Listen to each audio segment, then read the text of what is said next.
Ekidyeri kino ekiyitibwa MV6 kyakusaabaza abantu okuva e Ruku okudda e Bukakata mu Masaka nga kikolera wamu n'ekya MV Pal ekibaddewo era nga enteekateeka eno ewumeddwamu omutwe gavumenti ya Uganda ng'ekolagana n'ekitongole ekya Kalangala Infrastructure Services.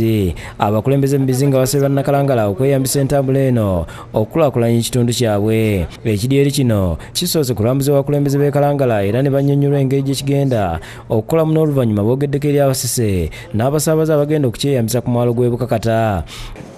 Here is supposed to sit somebody who will steer the ship under supervision of Bukedde.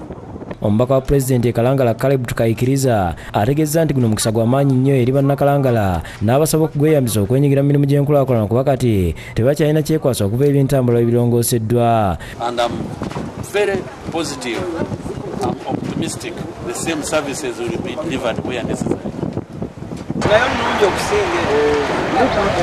Ono era yeebazizza Pulezidenti Museveni olw'okutuukiriza byasuubiza bannakalangala n'asiima kampuni ya Kalangala Infrastructure Services olw'okufaayo okutumbula ebizinga.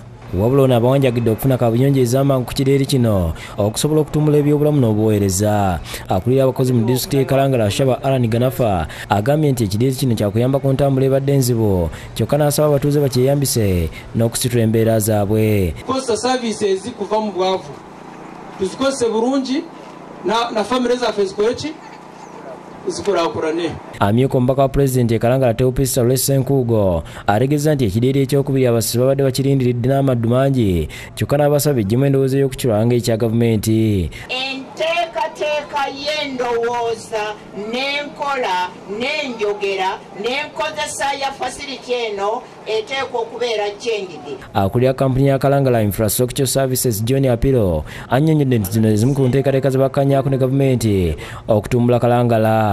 As I stand before you today, I am very excited about the arrival of MV6.